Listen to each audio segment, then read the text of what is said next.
Kidlat News Updates.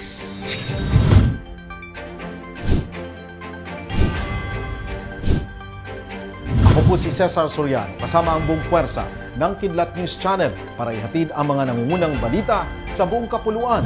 Ngayon, mahigit 672 million US dollars o tinatayang higit sa 37 billion pesos na investment pledges ang naisara ni Pangulong Ferdinand Marcos Jr. kasunod ng pagdalo nito sa 30th Asia-Pacific Economic Cooperation o APEC Summit sa San Francisco, California nitong nagdaang mga araw.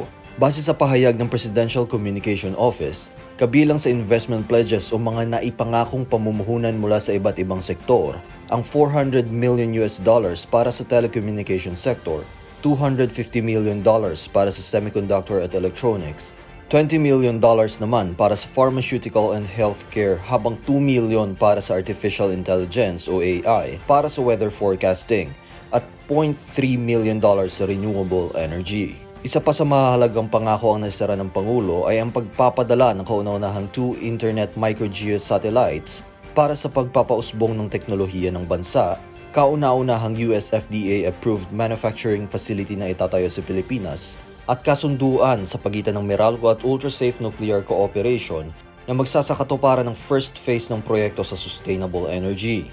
Napagdiskusyonan din ang additional investment na 1 billion US dollars ng US companies para sa semiconductor industry. Pabalik na ang Pangulo sa bansa matapos ang isang linggo nitong pananatili sa Estados Unidos. Isinusulong ngayon sa mababang kapulungan ng isang panukalang layo na bigyan ng monthly maintenance medication support ang lahat ng senior citizens. Sa House Bill No. 9569 na sinumite ni na ACT-CIS Representatives Erwin Tulfo, Jocelyn Tulfo at Edvic Yap, Benguet Representative Eric Yap at Quezon City Representative Ralph Tulfo, nais nitong mabigyan ng 1,000 pesos ang kada senior citizen para magamit sa kanilang gastusin sa gamot. Tanging mga rehistradong senior citizen lang kwalipikadong magsumite ng aplikasyon sa Department of Health o DOH, saka ito i-issue ng monthly maintenance medication support card. Hindi rin ito transferable sa ibang tao at tanging pangalang nakasulat lang sa card ang maaaring tumanggap ng tulong. Nakasaad din sa House Bill na ang DOH ang mangunguna sa implementasyon ng panukala, katuwang ang iba pang ahensya gaya ng Department of Social Welfare and Development o DSWD para matiyak ang maayos na distribusyon ng financial aid. Sa huling record mula sa Philippine Statistics Authority o PSA, nasa 9.2 milyon na ang senior citizens o Pilipinong may edad na 60 pataas. Patuloy ang pagbaba ng temperatura sa malaking bahagi ng Luzon, partikular na sa La Trinidad, Benguet, kung saan naitala ang 11.3 degrees Celsius kaninang umaga, ang pinakamalamig na temperature ngayong northeast monsoon o amihan season.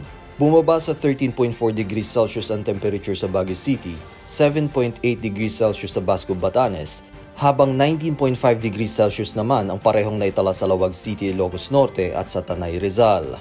Maging sa Metro Manila ay naramdaman ng malamig na panahon matapos makapagtala ang rehiyon ng pinakamababang temperatura nito sa northeast monsoon season na 22.4 degrees Celsius. Samantala, inaasahan naman ang pagdala ng ulan ng shear line sa gitnang bahagi ng bansa. Inaabisuhan din ng mga residente sa mataas na tsansa ng pagbaha at landslide. Para sa Kidlat News Updates, Juan Miguel Soriano nag-uulat. Atin niyo pong natunghayan ang mga headlines sa nakalipas na mga oras. Manatiling nakatutok para sa susunod na mga updates at breaking news. Ako po si Cesar Soriano, kasama nyo sa bawat pagputok ng balita.